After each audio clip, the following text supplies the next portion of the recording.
Hello and welcome to Algorithm Integrity Matters. Insights for financial services leaders who want to enhance fairness and accuracy in their use of data, algorithms, and AI. I'm your host, Yusuf Mullah. This article was published in September 2024, and it's titled Postcodes, Hidden Proxies for Protected Attributes.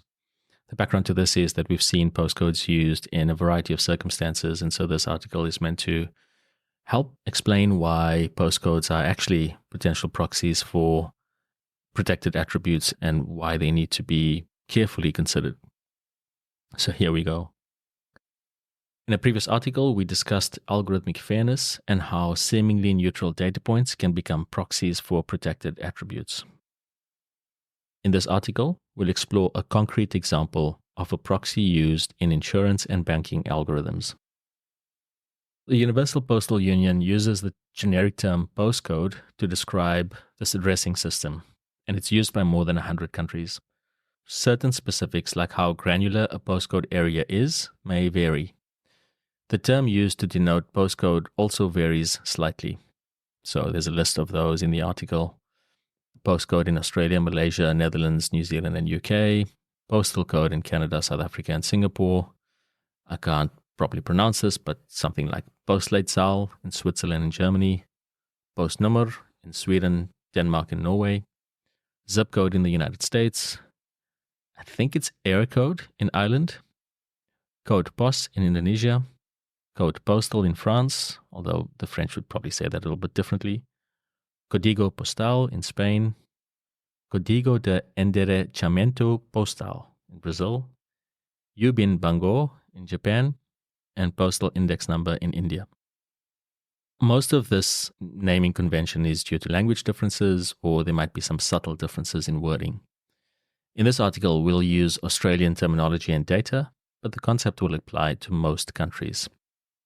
Using Australian Bureau of Statistics, so that's ABS census data from 2021, this article aims to demonstrate how postcodes can serve as hidden proxies for gender, disability status, and citizenship.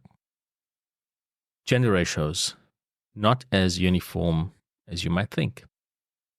The overall gender ratio in Australia is about 50-50. It's 50.7% female, 49.3% male. Pretty much 1-to-1. But individual postcodes can show surprising variations. Now there's a visual based on Power BI in the actual article. I'm going to try to explain it. You might just have to go to the article to see it. There's a couple of visuals like that as we go through. Considering that visual, based on 2021 census data, if we use 55% as the cutoff point, so that's approximately 10% above the average, below the average, depending on how you want to think about it, we have 200 postcodes that are either more than 55% male or more than 55% female. And that's out of the 2,640 postcodes in Australia. So that means 200 out of the 2,640, which is around 7.5% of the postcodes in Australia, were not gender balanced. And just under 200,000 of the 25 million people in Australia actually lived in those 200 areas. And the ratios can be quite significant. So they can go all the way from 70% female to 100% male. Now, those extremes are usually in areas with low populations where the percentages can be exaggerated. But if we look at the largest of those, that's postcode 2010 in New South Wales, 26,440 people live in that postcode, 11,000 are female, 15,000 are male. So that's a 42% to 58% ratio. And so it's not only smaller postcodes that have this issue, as demonstrated in the 177,000 people that live in those 200 areas. So 180 postcodes have a higher proportion of males, and this is perhaps due to male-dominated industries. There are 20 postcodes that show a higher proportion of females, and this could be influenced by a range of factors. So, for example, retirement communities with longer female life expectancy. Okay, so that's gender. Let's look at disability ratios across postcodes. The census collects data on core activity need for assistance. which serves as an indicator of disability, a proxy for disability, if you like. Now, I know we're talking about proxies of proxies, but just bear with me for a sec. Analysis of this data reveals significant variations across postcodes. The average across Australia is 6%, but for individual postcodes, the ratio can range from 0% all the way up to 59%.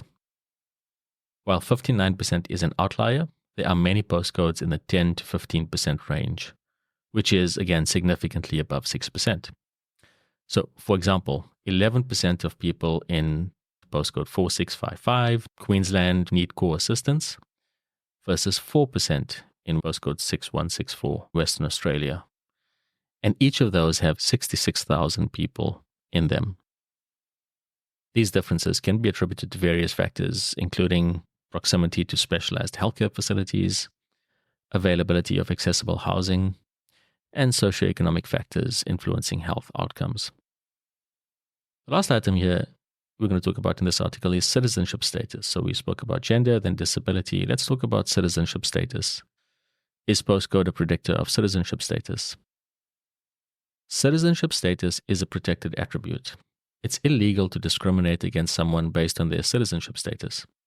It may also be a proxy for race and ethnicity, which themselves are protected attributes. Australian citizenship status varies significantly across postcodes. On average, 11% of the 2021 census respondents identified as non-citizens. 11% on average. More than half of all postcodes, with more than half of the country's population, had non-citizenship ratios that were much higher, so greater than 16%, or much lower, less than 6%, than the average. Remember, the average was 11%, so anything above 16 could be considered much higher, or is, for the purposes of this article anyway, anything below 6 could be considered much lower. So, for example, as reflected in the third visual in the article, in the postcode with the largest population in Australia, that's Victoria 3029, 25% of the population were not Australian citizens. So in that postcode, the total population is just under 130,000, 90,000 citizens, 32,000 non-citizens. That's quite a significant difference from the average. Postcodes with higher proportions of non-citizens might be characterized by things like proximity to universities, attracting international students, areas with seasonal worker programs, or suburbs that are popular among expatriate communities.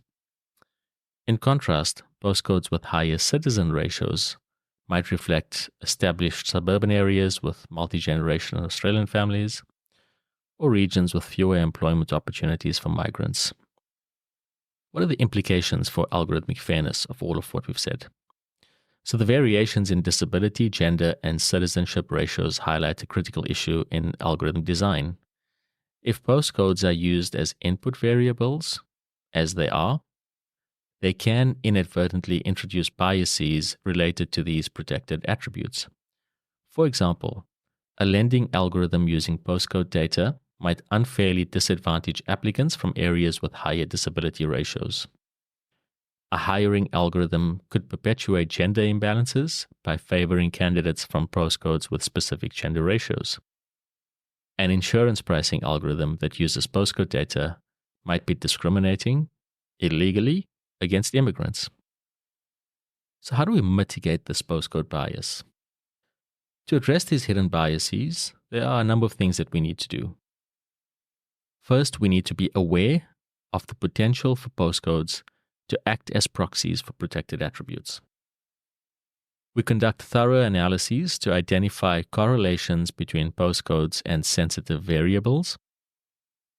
We consider using alternative geographic identifiers when appropriate. We implement fairness constraints that account for postcode-based variations in protected attributes.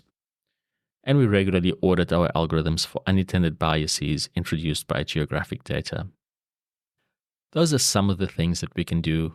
It's not a holistic list. But by recognizing the complex information encoded in postcodes, we can work towards creating fairer, more equitable algorithms that serve all members of society, regardless of where they live. We need to look beyond surface level variables in data analysis and algorithm design. As we strive for fairness and equity, we must remain vigilant about hidden proxies that exist within our datasets, including the humble postcode. That's the end of the article. This is quite a complex subject. There are various pieces of legislation, pieces of guidance, actuarial outputs that explain these things in a bit more detail. As we've said before, there are reasonable circumstances that can be used, and then there are other variables, factors that may not be as reasonable and just directly relate to protected attributes with no mitigation. And what we've outlined in this article simply illustrates that we need to give these things a bit more thought before using them. And if we don't need to use them, we might be better off. I know there's various arguments for and against completely eliminating variables, but at a minimum, we need to understand the impact that they may have, educate our people across the supply chain of algorithms about these, and strive to eliminate the biases that exist in those algorithms. Thanks for listening.